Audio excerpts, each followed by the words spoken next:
नमस्कार नमस्कार, स्वागत है आप सभी का इस खास प्रोग्राम में जिसमें हम बात करने जा रहे हैं चुनाव और 3 पीढ़ियां। जी, 3 पीढ़ियां। आजाद हिंदुस्तान में जो राजनीति होती रही है, जो सियासत होती रही है, वो कैसी कैसी होती रही है, कैसा कैसा उसका चेहरा रहा है तब जब वो लोग राजनीति के मैदान में आए जिन्होंने देश को आजाद करवाया। उनके लिए राजनीति के क्या मायने थे। उसके बाद दूसरी पीढ़ी भी आई जिसके लिए सत्ता में बने रहना ही राजनीति थी। उन्होंने कैसी राजनीति की, उन्होंने लोकतंत्र का कितना ख्याल किया।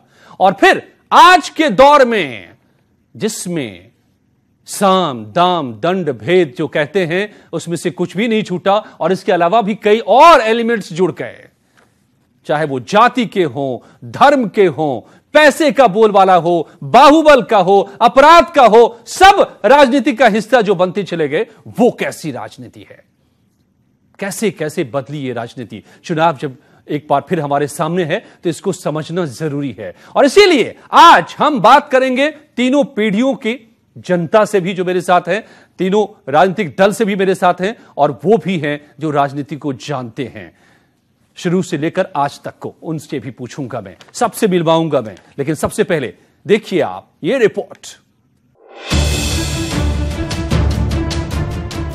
किसी चीज की तरह सियासत में भी समय के साथ बदलाव स्वाभाविक है, लेकिन आजादी के बाद से आज की राजनीति तक के सफर पर नजर डालें तो एक बात साफ है कि दोनों समय में राजनीति में जो लोग आते थे उनके मकसद एकदम बदल चुके हैं। पहले जहां नेहरू जैसे संपन्न घराने के लोग भी देश सेवा के लिए विलासितापूर्ण जीवन छोड़कर राजनीति में आए और कई साल जेल में भी रहे, तो वहीं आजकल ज्यादातर नेताओं का मकसद ज्यादा से ज्यादा कमा लेना होता है।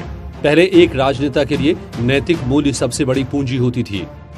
देश के पहले गृह मंत्री सरदार पटेल अपनी सैलरी तक नहीं लेते थे और अपनी बेटी के हाथ से काते हुए सूत से बने कपड़े ही पहनते थे। पहले राष्ट्रपति डॉक्टर राजेंद्र प्रसाद भी तनख्वाह नहीं लेते थे और राष्ट्रपति भवन में भी जमीन पर बैठकर भोजन करते थे।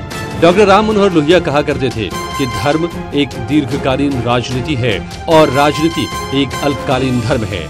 आज हम 3 पीढ़ियां और चुनाव में इस बात को भी समझेंगे कि आखिर क्यों समय के साथ राजनीति का स्तर गिरता जा रहा है, क्यों ज्यादातर नेताओं के आचरण अब अनुकरण करने लायक नहीं रह गए हैं। 1971 में जब भारत ने पाकिस्तान को युद्ध में मात दी तो नेता विपक्ष की हैसियत से अटल बिहारी वाजपेयी ने प्रधानमंत्री इंदिरा गांधी की खुलकर तारीफ की थी, लेकिन अब समय बदल चुका है। आज विपक्ष और सत्ता पक्ष एक दूसरे को फूटी आंख नहीं सुहाते। पहले राजनीति में आने वाले लोगों के लिए देश हित सबसे ऊपर होता था, लेकिन धीरे धीरे राजनेता सियासत में धर्म, जाति और वंशवाद लेकर आए, जिसके बाद निजी महत्वाकांक्षाओं के लिए नेताओं ने अलग अलग वर्गों के लोगों को बांटना शुरू कर दिया। जहां पहले के राजनेताओं को युवा अपना आदर्श मानते थे, वहीं आज के कुछ नेता सार्वजनिक मंचों पर जूतम पैजार से भी नहीं चूकते। क्या नैतिक मूल्यों में कमी इसकी वजह है या सियासत में आने का बदला हुआ मकसद, जो जीत के लिए किसी भी रिश्ते को हर पल हारने को तैयार है। आज हम अपने खास मेहमानों से पूछेंगे कि 3 पीढ़ियों में कितनी बदली सियासत और कितने बदले सियासतदान। आशुतोष शुक्ला, न्यूज़ 18। स्वागत है आप सभी का। और दरअसल ये बात इसलिए जरूरी है इस मौके पर जब देश में सबसे बड़ा चुनाव है, दुनिया का सबसे बड़ा चुनाव दरअसल है भारत के लोकतंत्र का और लोकसभा का जो चुनाव होता है, तब जब हमें चुनना है। अगर इन बातों को हम याद नहीं रखेंगे तो कैसे चुनेंगे सही प्रतिनिधि। और आज के दौर में यह इसलिए भी सबसे ज्यादा जरूरी है कि हम सही प्रतिनिधि को चुनें। जिस दौर से हिंदुस्तान गुजर रहा है, बहुत आगे उसको जा रहे हैं, बहुत हम पीछे छूटे हुए हैं दुनिया के दौर में। और ऐसे दौर में जो हमें लीड कर रहे हैं, जिनके हाथों में हम सब कुछ सौंप रहे हैं, अगर वो सही नहीं हुए, अच्छे नहीं हुए, तो फिर हमारी किस्मत कैसे बदलेगी। और इसीलिए 3 पीढ़ियों की राजनीति को हम आपको लेकर आए हैं सामने, आपके सामने, ताकि आप भी इसको सुनिए, देखिए, समझिए और फैसला कीजिए। सबसे पहले मिलवाऊं मेहमानों से। मेरे साथ जुड़े हुए हैं बीजेपी से हरीश श्रीवास्तव साहब, संगठन के अहम पदों पर रहे हैं, राजनीति को बखूबी समझते हैं, न सिर्फ बीजेपी की राजनीति को बल्कि समूची राजनीति को। आपसे मैं पूछूंगा, बहुत सारे पहलुओं पर बात करूंगा। ऐसे ही एक वरिष्ठ नेता समाजवादी पार्टी के राजकुमार भाटी साहब, जो कि राजनीति के बहुत सारे गलियारों से निकलकर यहां तक पहुंचे हैं। आपसे भी मैं पूछूंगा, बहुत अहम पदों पर भी आप रहे हैं। मेरे साथ अजय वर्मा साहब हैं, कांग्रेस के नेता, सबसे बड़ी सबसे पुरानी पार्टी रही है। क्या आज उसमें कितना दम बचा है उन मूल्यों को बचाने का जिसके दम पर कभी इस पार्टी ने आजादी हासिल की थी? और एनके सिंह साहब, वरिष्ठ पत्रकार ही नहीं, संविधान विशेषज्ञ और राजनीति को चारों तरफ से समझने वाले, हर तरफ से समझने वाले मेरे साथ हैं। खासतौर से मैंने बुलवाया है, बहुत बहुत स्वागत है एनके सिंह साहब आपका।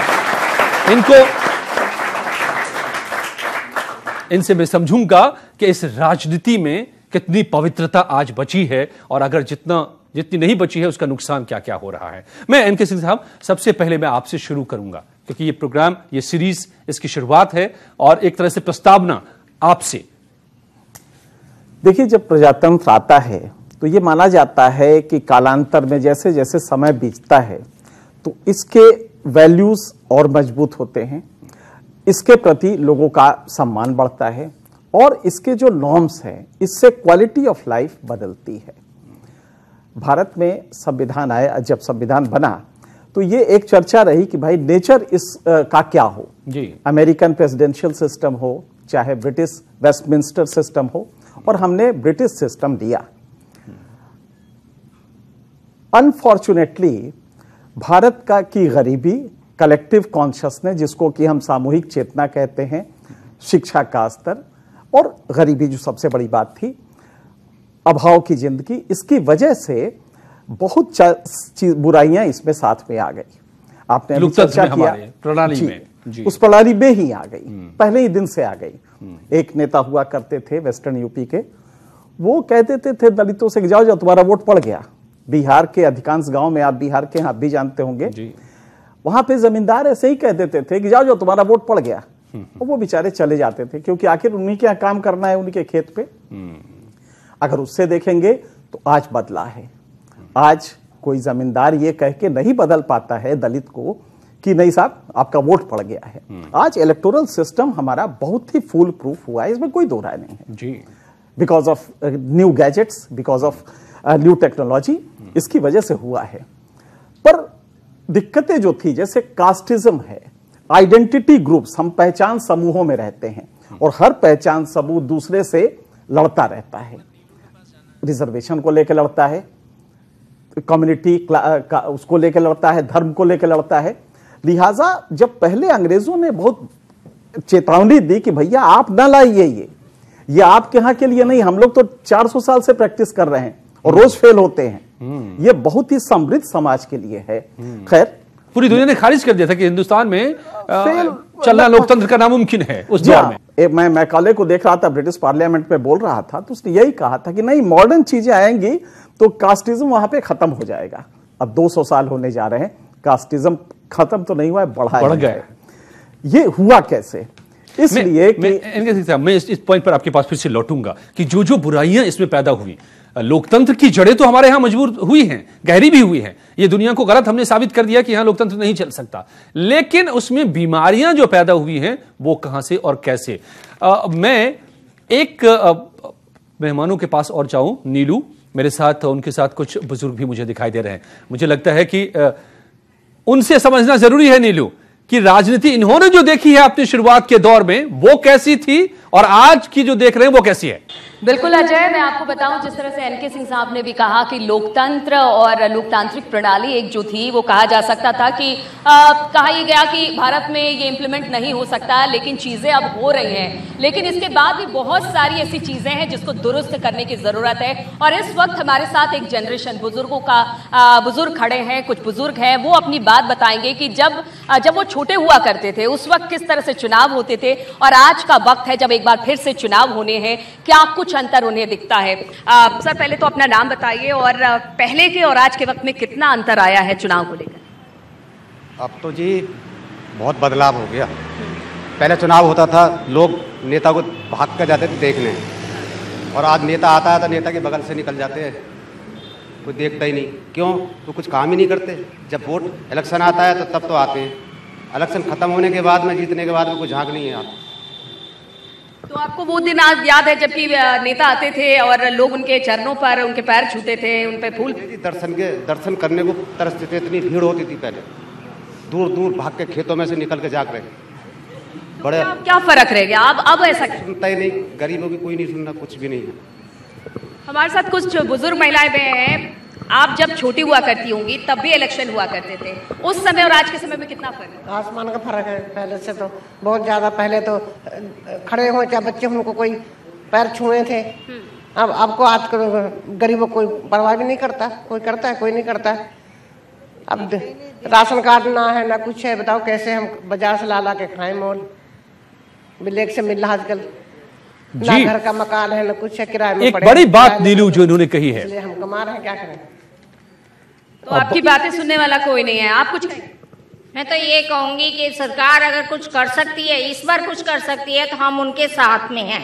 अगर कुछ नहीं कर सकते, हम बुजुर्गों के लिए हमारे कार्ड्स बनाए, हमारे पहचान पत्र बनाए, राशन कार्ड बनाए, छोटा सा घर दें हमको रहने के लिए जिसमें हम भी सुखी से रह सके। हम लोग भी किसी के ऊपर कब तक डिपेंड रहेंगे बताइए आप? अगर आप नहीं करेंगे तो कौन करेगा? एक सरकार के ऊपर ही जो होता है पब्लिक डिपेंड होती है। सरकार आ रही है, चलो हमारे लिए कुछ करेगी, वो ही नहीं करेगी तो हम क्या करें? अजय, आपने देखा कि ये लोग पहले की बातें तो कर रहे हैं, लेकिन अब चूंकि ये वर्तमान में काफी ज्यादा चीजों से जूझते हैं, डे बाय डे बुजुर्ग हैं, इनके राशन कार्ड नहीं है, इनकी वोटर आईडी कार्ड नहीं, बहुत सारी ऐसी चीजें हैं जिनके लिए ये लगातार सरकार से डिमांड करते हैं, अपने आसपास के जनप्रतिनिधियों से डिमांड करते हैं। और इसलिए इनका कहना है कि पहले अगर नेता आते थे तो फूल बरसाए जाते थे, पैर छुए जाते थे, लेकिन अब ऐसी श्रद्धा नहीं है। बिल्कुल ये बात जो कह रहे हैं। यहां कितने लोग मानते हैं, स्टूडियो में जितने लोग बैठे हुए हैं, पहले के नेता अच्छे थे या आज के नेता अच्छे हैं? आज के कोई बदलाव नहीं है।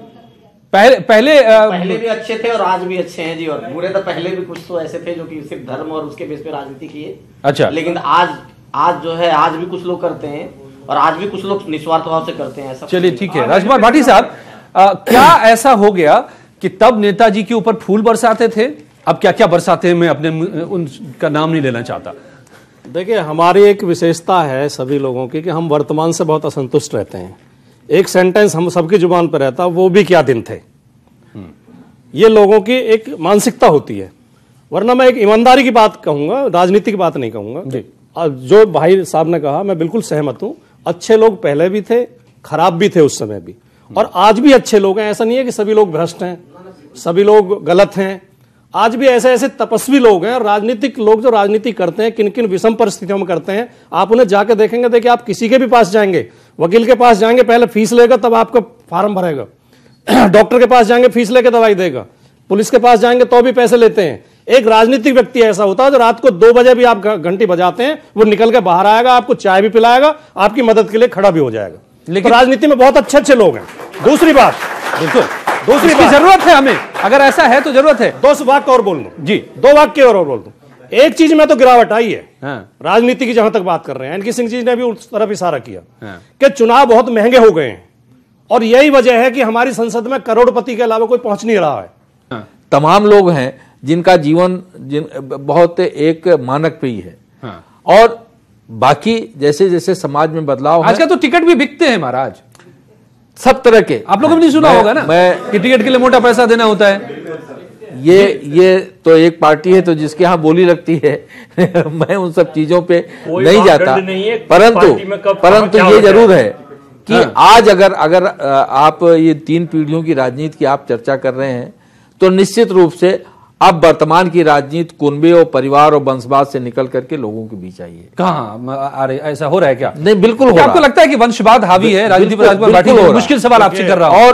और ये जो जितनी भी आपने राजनीतिक बुराई गिनवाई और जो आपकी रिपोर्ट दिखाई गई उसमें इशारे किए गए, और आपने भी शुरू में भी कहा, चाहे वंशवाद, जातिवाद, करप्शन, और जो एक साधारण जो सिस्टम को छोड़कर, जैसे पहले लोग घर का कता हुआ सूत पहनते थे, कपड़ा पहनते थे, ये सारी बुराइयां आई हैं, राजनीति में आई हैं, लेकिन तमाम समाज में आई हैं। जो वंशवाद है वो हर क्षेत्र में है।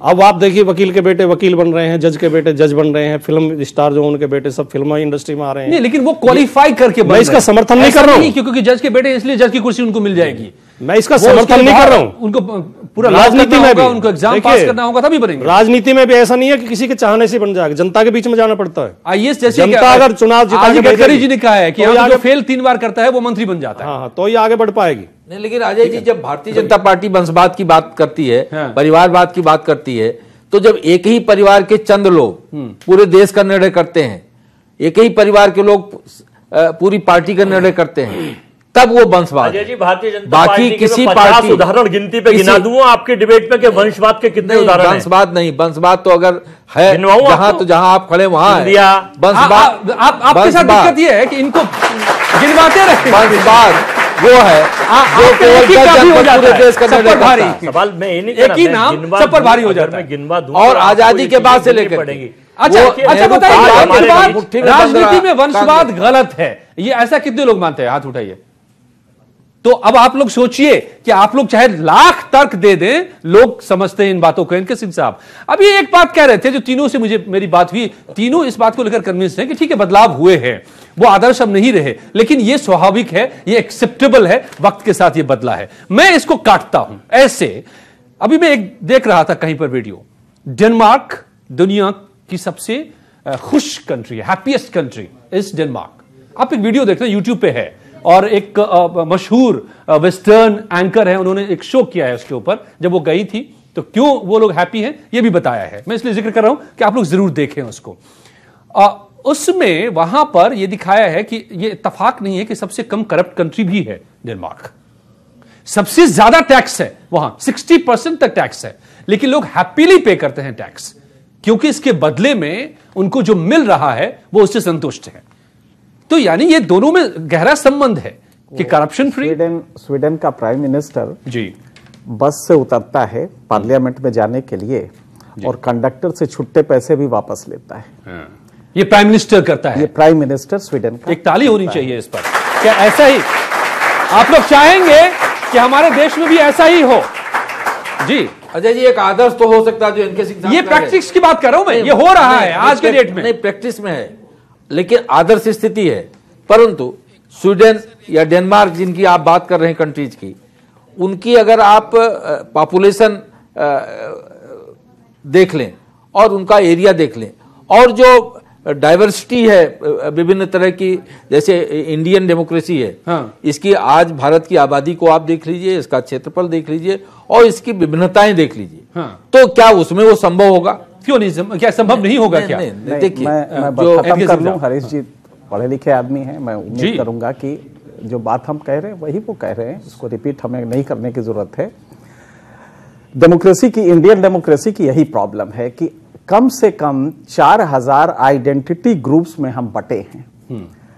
अगर हम यादव हैं तो सिर्फ यादव नहीं हैं, यादव में भी 4 समूह हैं। अगर हम मुसलमान हैं तो उसके भी। मुश्किल ये है कि ये पहचान समूह में हम बटते हैं। FPTP सिस्टम जो हमारा है, first pass the post system, जो चुनाव का कहते हैं, ये मूल रूप से समाज को विभाजित करता है जी। क्योंकि नेता एक पहचान समूह को पकड़ेगा, तुम्हें रिजर्वेशन नहीं है, कल चलते हैं, और ये रिजर्वेशन के नाम पे उसको कंसोलिडेट करेगा। हाँ। लिहाजा समाज बढ़ता जाएगा। तो जो जोड़ना चाहिए था, FPTP सिस्टम जो हमारा first pass the post system है, जो वेस्टमिनिस्टर मॉडल है, इससे वो बट गया है। कोशिश हुई थी कि लिस्ट सिस्टम जो जर्मन मॉडल है उसके साथ एक और मॉडल को लेके ब्लेंड किया जाए, but that was not possible at that juncture. अब इसकी मुश्किल क्या है? जीडीपी बढ़ रहा है। आज से 40 साल पहले हम 40वें नंबर पे होते थे जीडीपी में, दुनिया में 40वें नंबर पे। 25 साल पहले भी करीब 39th नंबर पे थे। आज हम 5वें नंबर पे होने जा रहे हैं, छठे पे हैं, 5वें पे हमारा वॉल्यूम। आज हम 5वें नंबर पे, हमारा टोटल जीडीपी $2.7 ट्रिलियन या यूं कहिए कि 170 लाख करोड़ रुपए का है। बहुत बड़ी बात है, ताली बजी। अब नहीं, अब दूसरा जो कहने जा रहे हैं उस पे आपको सर झुकाना होगा। 25 साल पहले हम मानव विकास सूचकांक पे 135 नंबर पे थे, और आप ताज्जुब करेंगे 25 साल बाद जहां जीडीपी में हम छलांग लगा के 5 नंबर पे आ गए हैं, मानव विकास सूचकांक के वहीं हैं। अब मानव विकास सूचकांक कितने लोग समझते हैं? यही मुश्किल है, यही मुश्किल है हमारे ह्यूमन डेवलपमेंट इंडेक्स।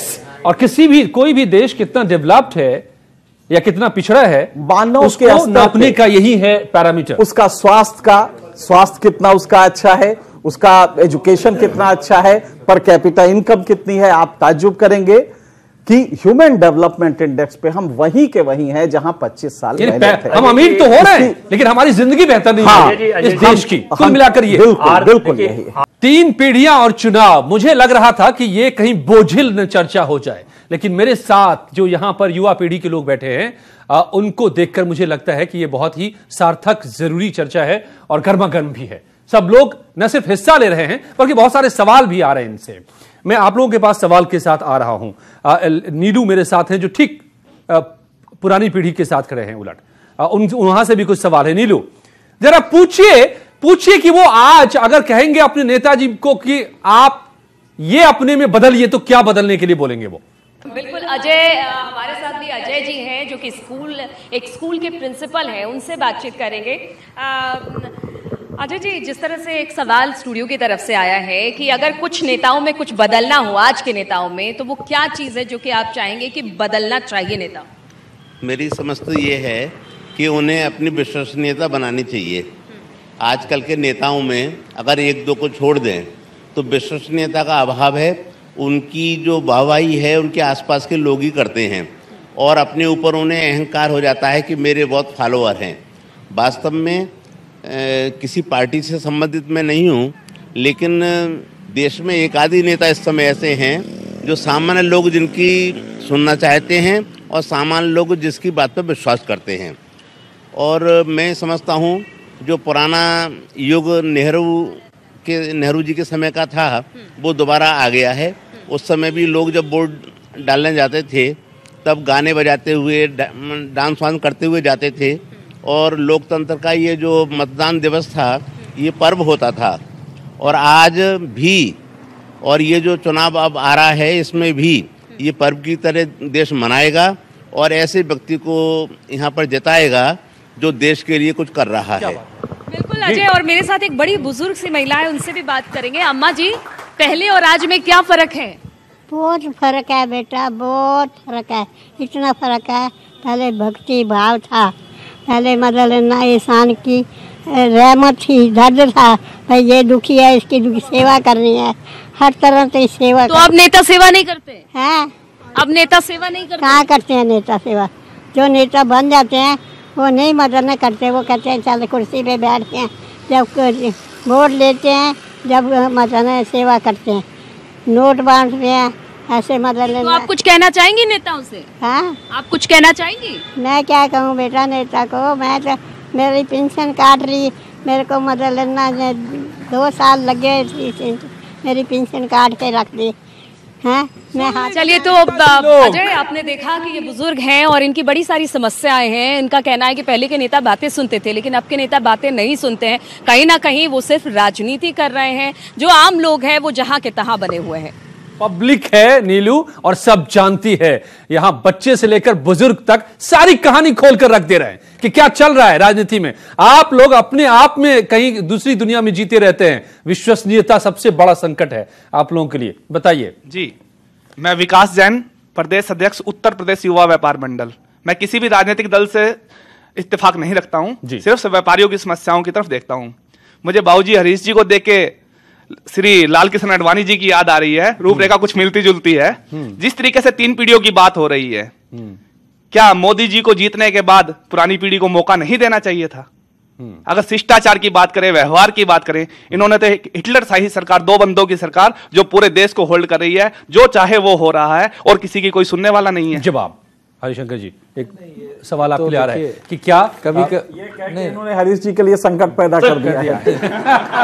कभी उगल पा रहे हैं ना निगल पा रहे हैं। देखिए, ये पार्टी का निर्णय होता है और आदरणीय आडवाणी जी उस निर्णय के पार्ट हैं। जैसे कि पहले राजनीति हुआ करती थी, पटेल साहब ने जो कुर्सी छोड़ दी थी अपने नेहरू साहब के लिए, उसके बाद अटल साहब ने इंदिरा जी को संबोधन किया था दुर्गा कह के 1971 चुनाव के बाद। आज के समय में क्या होता है कि चौकीदार चोर, प्रधानमंत्री को संबोधन किया जाता है चौकीदार चोर के नाम से, या फिर उनसे जवाब आए तो पूरा खानदान चोर ठहरा दिया जाता है। हम कैसे विश्वास करें आज के समय में राजनीति में, जो इतनी राजनीति डलती जा रही है, तो युवा पीढ़ी कैसे विश्वास करे? मतलब वो जो कह रहे होते हैं यकीन करना मुश्किल है कि वो सही कह रहे हैं कि गलत कह रहे हैं। बिल्कुल। कौन सही बोल रहा है, कौन गलत बोल रहा है? विश्वसनीयता का संकट सबसे बड़ा है, एतबार कम होता जा रहा है। जी मेरा क्वेश्चन कांग्रेस के स्पोक्स पर्सन से सर, एक्चुअली हम लोग अभी टुकड़े टुकड़े गैंग की बात हुई और एंटी नेशनलिज्म की बात हुई, तो सर एक्चुअली आपके जो कांग्रेस के जो अध्यक्ष हैं सर, उन लोगों के साथ स्टेज शेयर किया था जिन्होंने जेएनयू में पता नहीं क्या क्या बोला अपने देश के बारे में, और जो वो हैं वो कॉन्टेस्ट करना चाहते हैं इलेक्शंस। क्या हम लोग ऐसे लोगों को आइडलाइज करना चाहते हैं अपनी मतलब उसमें इलेक्शन में, कि हम लोग उन लोगों को देखें कि जो देश के बारे में गलत बोल रहे हैं, हम उन लोगों को अपना आइडल मानेंगे? भारत माता की वंदे मातरम। देखो, कुछ लोग नहीं बोले, कुछ लोग बोले, इसका मतलब वो देशद्रोही हो गए क्या? नहीं, सब लोग पाकिस्तानी नहीं, सब लोग नहीं बोले, वो पाकिस्तानी हो गए क्या? सब लोग बोले। वो बताइए, आप बताइए। अब मेरा सुन लीजिए। हिंदुस्तान की सरकार, वो आपने कहा यूनिवर्सिटी वाला, कि साहब जब रिपोर्ट आई, जांच आई, तो पता चल गया ना क्या है।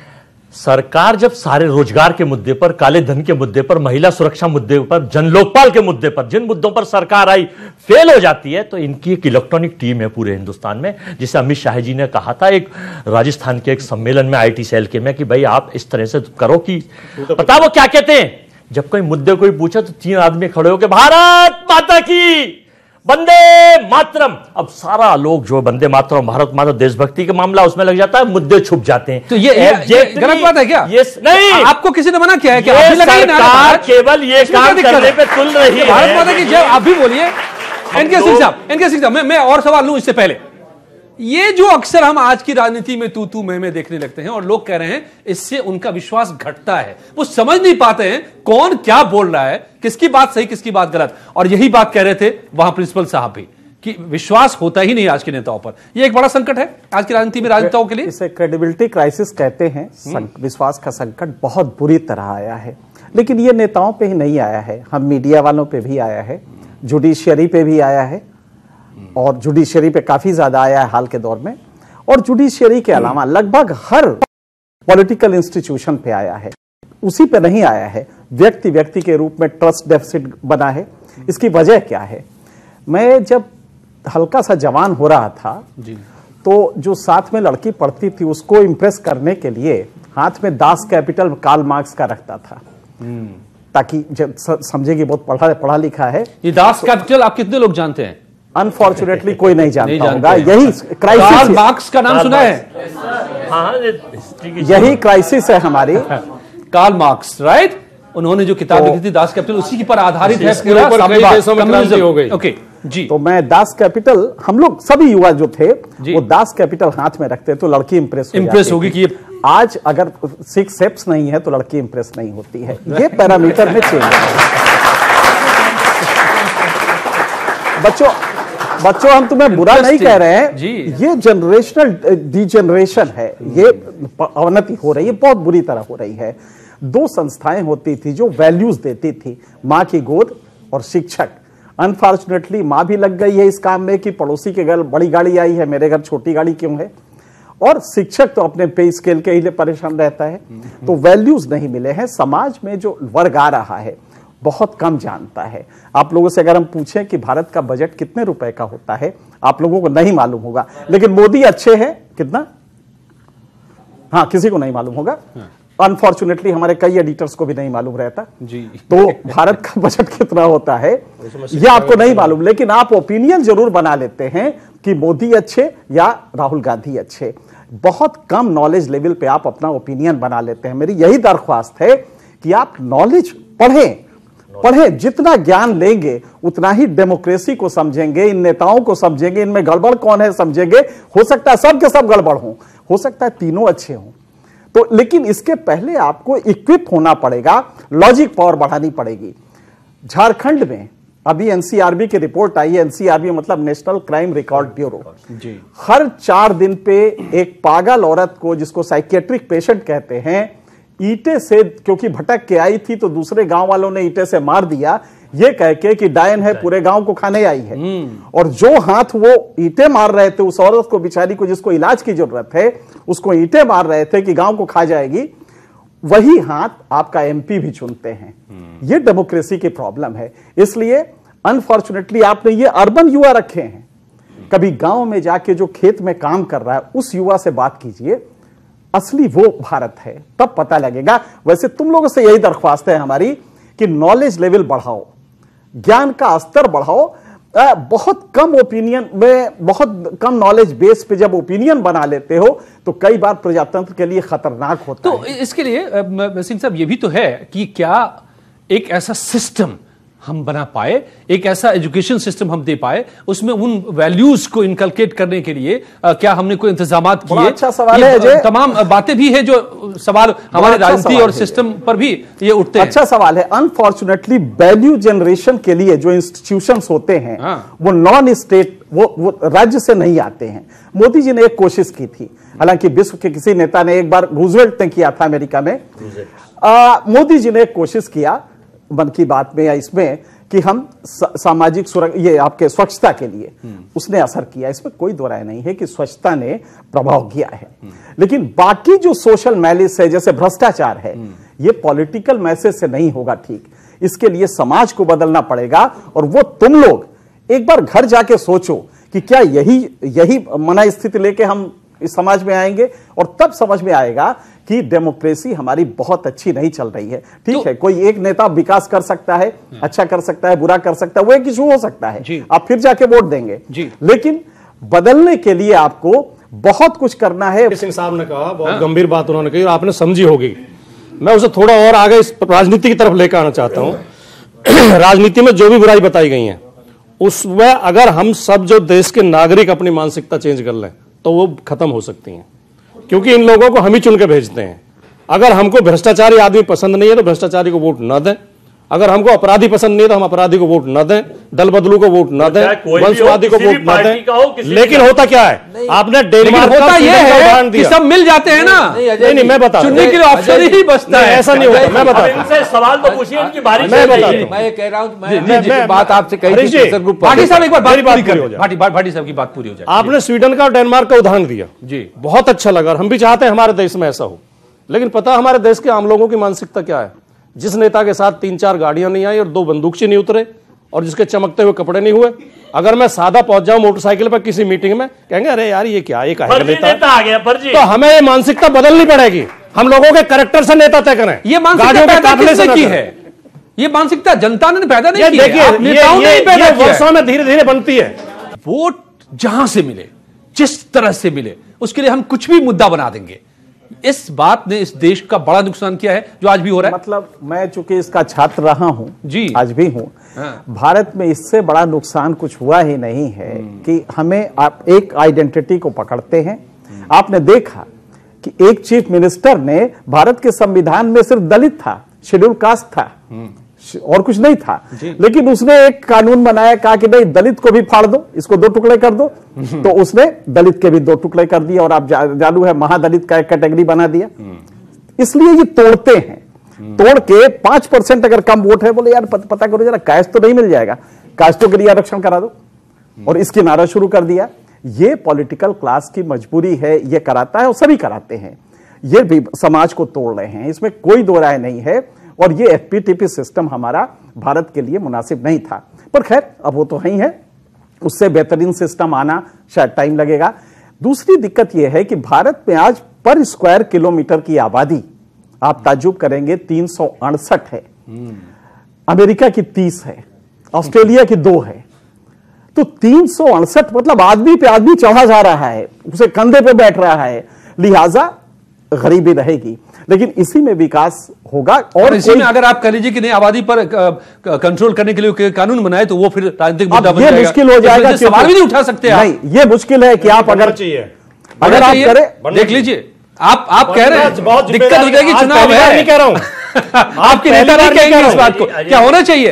वो आप जो सोच रहे हो गलत है, इस हिंदुस्तान ऐसा नहीं है। लेकिन वोट बैंक की राजनीति ये क्या है? बनना चाहिए, आप जानते हैं बनना चाहिए। इस 30-31 स्टेट्स में 3000 जातियां और 25,000 उपजातियां हैं उनकी, और इसमें इस वक्त जो जरूरत है, जो इंस्टीट्यूशन, जो स्टूडेंट्स हैं, जो यूथ आइकॉन, जो बिंग्स आ रहा है, जो आने वाला कल है, हमारा भविष्य है, उनके बीच इस तरह का एक मैसेज कि चुनाव मोड से निकल के देश की पार्टी और सरकार को उस क्षेत्र में जाना चाहिए, ताकि इससे आने वाले कल का भविष्य सुधरे, आने वाला यूथ मोटिवेट कर सके, आने वाला यूथ बता सके। किसको, कौन करेगा ये? आने वाले कल के लिए कौन करेगा? सरकार जिस चीज पे प्राथमिकता छोड़ के इन चीजों पे प्राथमिकता ले, तो ये काम कौन करेगा? ये कदम कौन उठाएगा? नहीं, अपोजिशन अगर कोई चीज उठाता है तो इस हिंदुस्तान के कुछ नमो चैनल्स, कुछ गोदी मीडिया चैनल्स केवल इस काम पे रखते हैं कि सुबह उन्हें उठाना, रात को सुलाना, दिन में नाश्ता कराना, फिर चाय पिलाना और फिर सुला देना। अब सड़क पर उतरिए ना। आप क्या राजनीति करते हैं चैनल के भरोसे? आप जनता से मिलिए, सड़क पर जाइए, जनता के बीच में जाइए। जो जनता क्या बात करते हैं आप?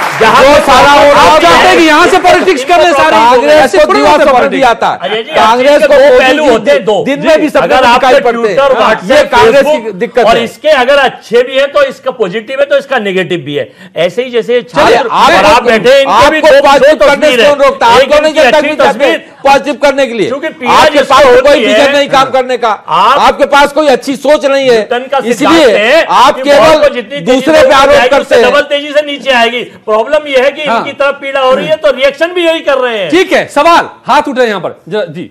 सवाल सर, मेरा सवाल ये है, एज अ यूथ आप लोगों ने हमें इंडल्ज किया, आपने कहा कि आप लोग हमारे साथ यहाँ पर आए और अपने मुद्दा समझिए कि आप लोगों की कितनी नीड है चुनाव करने के लिए, ठीक है। पहले स्टार्टिंग में ये डिबेट बहुत पॉजिटिव थी, बहुत हेल्दी लग रही थी, बट ये रीजन है, सर ने बोला कि क्या बोलते हैं, आप लोगों को काफियों को यहाँ पे बजट भी नहीं पता होगा। सर रीजन ये है क्योंकि हमारा इंटरेस्ट जनरेट नहीं हो सकता, क्योंकि हम जब देखने आते हैं तो डिबेट आर्ग्यूमेंट में बदल जाती है, कंक्लूजन कुछ नहीं निकलता, टाइम वेस्ट होता, कोई जना देखता नहीं है।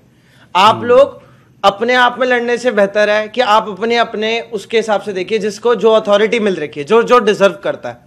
और जितने भी कैंडिडेट्स, जितने भी पॉलिटिशियंस इस समय खड़े हो रहे हैं वो डिजर्विंग है, क्योंकि बाहर के एरियाज में फाइनेंशियल मिनिस्टर उसी को बनाया जाता है जो फाइनेंशियल के अंदर मास्टर्स है या फिर जो ज्यादा स्पेसिफाइड उसी के अंदर कोर्स के अंदर है, एक्सपर्टीज है उसकी। तो आप जो डिजर्व करते हैं आप उनको खड़ा करिए, कैसे डेवलप नहीं होगा फिर आप बताइए।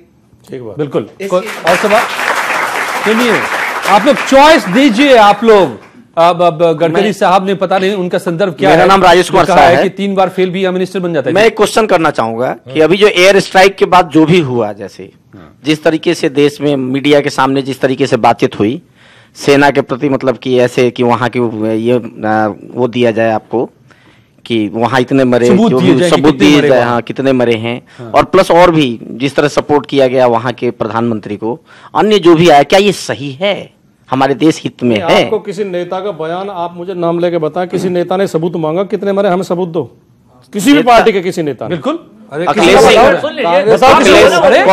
कांग्रेस सारे ममता बनर्जी मांगी है, नवजोत सिंह सिद्धू ने, सिंधु, अखिलेश सिंह साहब ने मांगा, ये मैं ऑन रिकॉर्ड कह रहा हूं, मेरे पास राहुल गांधी मीडिया वालों ने मांगा, ये उठाया बीबीसी ने, लगभग विपक्ष सभी मांगे हैं, बीबीसी ने, अल जजीरा ने, राइटर ने। अरे आप बीबीसी, आपको विपक्षी दल के मित्रों को मैं अपने देश की सेना भरोसा नहीं है, अल जजीरा पे भरोसा करते हैं और बीबीसी पे भरोसा करते हैं।